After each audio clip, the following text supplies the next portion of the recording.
Après la chute de Napoléon, la France est vraiment à un tournant.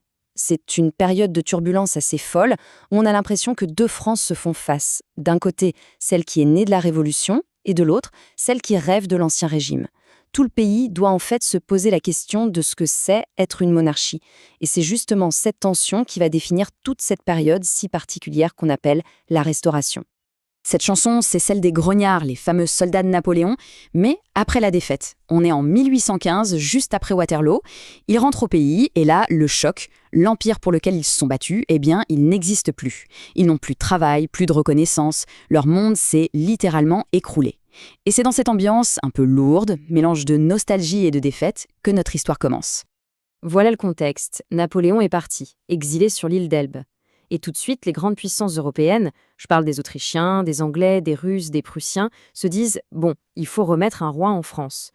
L'idée, c'est de restaurer la monarchie. Mais la question est loin d'être simple. D'accord pour un roi, mais qui et surtout, comment va-t-il régner ? Parce que oui, le retour des Bourbons, la famille royale, ce n'était pas du tout une évidence. Il faut se remettre dans la peau de Louis Stanislas Xavier, le futur Louis XVIII. Son frère, Louis XVI, a été exécuté. Son neveu est mort en prison. Lui, il a passé 23 ans en exil. C'est énorme. Il ne revient qu'en 1814 parce que les armées alliées ont forcé Napoléon à abdiquer. Et même là, ce n'est pas fini, parce que Napoléon, on le sait, va s'échapper pour la période des 100 jours avant d'être définitivement battu à Waterloo. C'est un sacré feuilleton. Alors, une fois qu'il est bien installé sur le trône, Louis XVIII, il comprend très vite une chose. Il ne peut pas faire comme si les 25 dernières années n'avaient pas existé. Impossible de revenir en arrière d'un coup de baguette magique. Il a face à lui un pays qui est complètement coupé en deux. D'un côté, il y a l'héritage de la Révolution, et de l'autre, ce désir de revenir à l'ordre ancien. Tout son règne, ça va être ça, un véritable numéro d'équilibriste. Il va donc être très pragmatique. Il sait très bien qu'il est obligé de faire des concessions. Par exemple, il va conserver certains acquis de la Révolution, la liberté de culte par exemple, même si, attention, le catholicisme redevient la religion d'État. L'abolition des privilèges aussi, ça, il n'y touche pas. C'est vraiment un roi qui cherche une seule chose, la stabilité. Et tout ce compromis, il est mis noir sur blanc dans ce qu'on appelle la charte de 1814. Alors, regardons ça de plus près. Le roi, il garde un pouvoir énorme. L'exécutif, le judiciaire, c'est lui. C'est même le seul à pouvoir proposer des lois. Mais il concède quand même une partie du pouvoir législatif à deux chambres. C'est un premier pas. Mais attention, le compromis a ses limites. Le vote, c'est ce qu'on appelle le suffrage censitaire. En gros, seuls les plus riches peuvent voter. On parle d'une toute petite minorité de la population. Ah, et il y a ce détail. Un détail qui est absolument fascinant et qui nous dit tout sur sa mentalité. Louis XVIII, il ne date pas le début de son règne à 1814, l'année de son retour. Non, non. Pour lui, son règne a commencé en 1795, à la mort de son neveu, le petit Louis XVII. Ce qui veut dire qu'en 1814, il entame sa 19e année de règne. C'est complètement symbolique, bien sûr, mais c'est une façon très forte de dire la Révolution et l'Empire, pour moi, ça n'a jamais vraiment existé. Sauf qu'après les 100 jours et la défaite finale de Napoléon à Waterloo, le deuxième retour du roi est beaucoup, beaucoup plus brutal.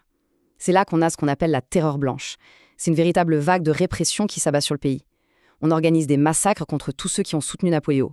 Des grands noms comme le maréchal Ney sont jugés et carrément exécutés. Le temps du pardon, il n'a pas duré longtemps. On avance jusqu'en 1824. Louis XVIII meurt. C'est son frère cadet, Charles, qui monte sur le trône. Il devient Charles X. Et là, le changement est radical. L'époque du compromis, de l'équilibre, c'est terminé. Cette comparaison entre les deux frères, elle résume parfaitement le conflit qui ronge la France. D'un côté, Louis XVIII, le pragmatique, celui qui essayait de faire cohabiter l'ancienne et la nouvelle France. Et de l'autre, Charles X. Lui, c'est un ultra-royaliste, un pur et dur. Le compromis, il n'en veut pas. Pour lui, la charte, ce n'est pas une concession nécessaire, c'est une erreur, une hérésie qu'il faut corriger au plus vite. Et son grand couronnement à Reims avec tout le rituel d'autrefois, c'est un message très clair. C'est comme s'il disait « la révolution n'a jamais existé ».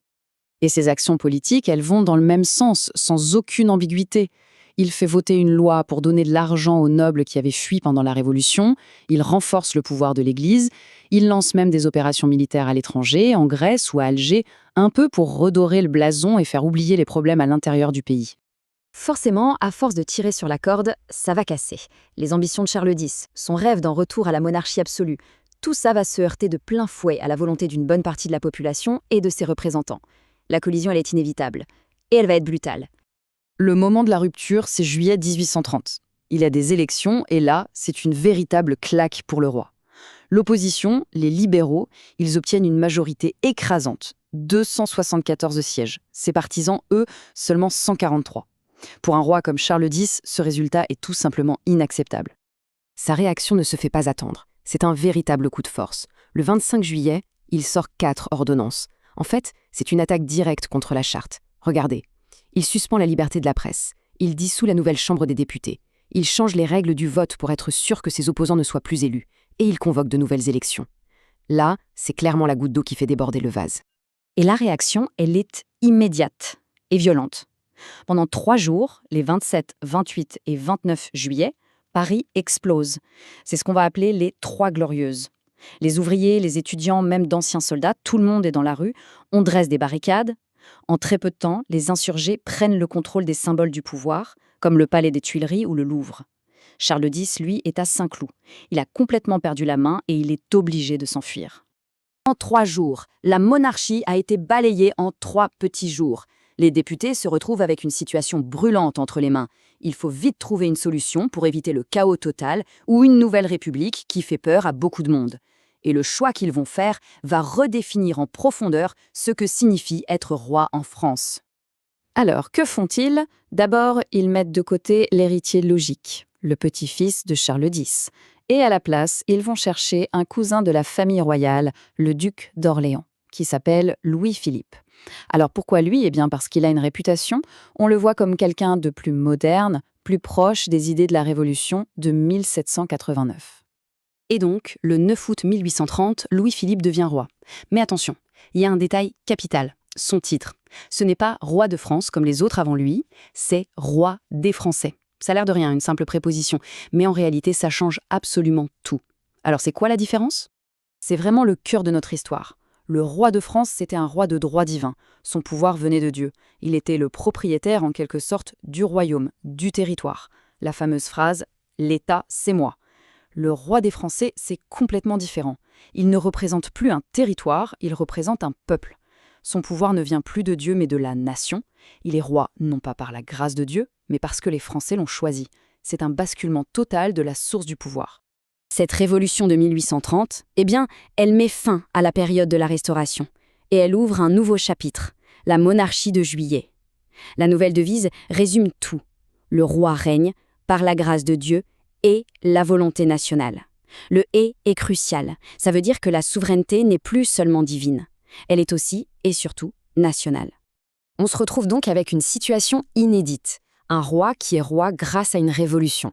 On l'appelle le roi citoyen. Sa légitimité, elle ne vient plus d'en haut, de Dieu, mais d'une sorte de contrat passé avec la nation. Mais est-ce que ce nouveau modèle, cette espèce de compromis ultime entre la monarchie et la révolution, est-ce que ça pouvait vraiment tenir? Est-ce que ça pouvait suffire à réconcilier la France avec elle-même? C'est toute la question qui va se poser pendant les années qui suivent.